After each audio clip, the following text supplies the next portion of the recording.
Imagine this scene. The year is 1950 in America, 5 years post-World War II, and the nation is in the depths of the Cold War with the Soviet Union. Communism is a hot topic as the United States government began to make it a mission to stop the foreign ideology popularized and practiced in the Soviet Union from spreading westward.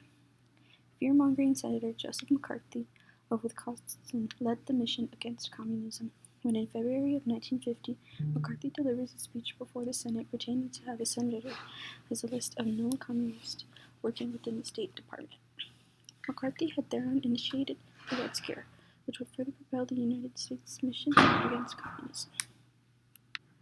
Later in the same month, McCarthy began to go into detail with the Senate about 2 cases of individuals who were ousted as both communists and homosexuals, evidently forming a link between the two that would have severe consequences. Many people can remember and discuss what exactly the Red Scare was, and how the 1950s was a period of hysteria against communism. However, Senator McCarthy forever changed the dynamic of a minority group when discussing the 2 cases of gay government officials. Another panic began to overflow American society during the 1950s, a fear of homosexuals, and what is now called the Lavender Scare. Why was communism associated with homosexuality?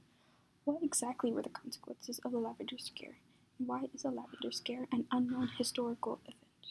The parallels of homosexuals and communists may not be obvious now with our modern mindsets, but in 1950s Americans considered the 2 kinds of individuals very similar. Historian David K. Johnson has stated, quote, "The Cold War was perceived as some kind of moral crusade," end quote. The fear of a tainted morality led to society trying to preserve classic American values, such as family, with a quote-unquote normal family looking like a husband and wife and maybe a few children. But that had no place for diversity. But one community never short of diversity was the gay community. Along with diversity lacking, privacy was also a luxury of the 1950s. The government's obvious main fear was communist infiltration, leading to investigations and interrogations of government workers as a regular activity. Within these harsh interrogations, individuals were sometimes denied lawful representation and forced to be held for hours on end. The exhausting process was filled with invasive questioning to reveal private information of any kind. The invasion of privacy did lead to supposed communist revelations. However, another kind of scapegoat was also revealed. Many people had no choice but to reveal sexual preferences when questioned before higher-ranked government officials. With homosexuality going against American morale, the fear of gays grew. The comparison of homosexuals and communists was even thought of on a psychological level. A consensus came to be that communists were, quote, "twisted mentally or physically in some way," end quote. Senator McCarthy also used the same exaggeration when speaking before Congress in February of 1950 when discussing homosexuality. The same context of having a mental defect therefore came in association when thinking of communists and homosexuals. To a growing concern of American morale, a violation of privacy, an assumption of the mental status of American society, the Red Scare that feared communism also led to the Lavender Scare, fearing the LGBTQ+. The Lavender Scare being initiated during the 1950s, a subsequent action began to take place in the following years and even decades. The same interview conducted to reveal communists was preceded for revealing gays. The Berry Hill investigation, for example, is one of the only documented cases of investigations during the Lavender Scare, with press coverage and 2 reports being the only surviving pieces of primary sources from those investigations. Between March and June of 1950, Senator Kenneth Wary and Senator J. Lister Hill investigated hundreds of supposed homosexuals working in government or state positions. The end of the investigation resulted in a reported resignation of, quote, "between 90 and 100 moral perverts," end quote, that had worked in the Washington, D.C. Metropolitan Police Department. This number shows just a small percentage of what actually occurred. Historian Johnson estimates between 5,000 and 10,000 government and state positions were vacated as a result of the Lavender Scare. By 1953, the fear of government infiltration began to take spotlight for homosexuals instead of communists. President Dwight D. Eisenhower signed Executive Order 10450, labeled Security Requirements for Government Employment, a seemingly harmless name for an overly harmful policy. President Eisenhower thereon added sexual orientation as a criterion used against hiring government employees or consultants to the government. The policy effectively banned any gay workers from being employed to the largest employment sector in the country.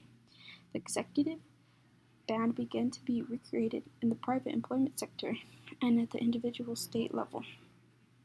The estimated number of individuals being unable to work because of sexual orientation can now be predicted in the millions, considering it was not until President Barack Obama's administration in 2017 that Executive Order 10450 began to be repealed, thereon bringing a non-discriminatory workplace and consequently leading to the Lavender Scare, ending in 2017 when the crisis was initially started in the 1950s. If unemployment was not the biggest consequence of the Lavender Scare, then the normalization of bigotry can be. Although employment was meant to be targeted, hatred and discrimination in society was at an all-time high for the gay community. Suicide rates among closeted and out Americans grew. Gay communities were ostracized from relationships with families and friends, and public disgrace for being gay was standardized. The Lavender Scare is precisely the reason why the gay community rallied and protested during the 1970s, and why protests still occur for inclusivity. But why has the history of the Lavender Scare been shadowed for so long? I don't believe there is a real concrete answer. Public apologies and recognition are starting to occur as current president, Joe Biden proclaimed an apology and regret on the 70th anniversary of the Lavender Scare in 2023. The president reflected on the dark history of the United States, yet stated no reason as to why the American public is not more aware of the Lavender Scare. My theory is that the history of gay people will still not be taught, for the same reason as why the Lavender Scare occurred. Homosexuality goes against American morale. The inclusivity of the United States and the quote-unquote equality promised in the Constitution is still not possible. Hatred is simply too high against gay people. Conservative ideologies will always seem to be more relevant than new and refreshed ideologies of a younger generation. But one important point I want to get across is denying the history of the LGBTQ+ should be stopped in educational institutions, considering the history of this minority group is also American history. Well, that concludes the history of the Lavender Scare. Thank you for listening, and always remember that the history you know is never the complete story. My name is Jayla Oshawa, and thank you for listening.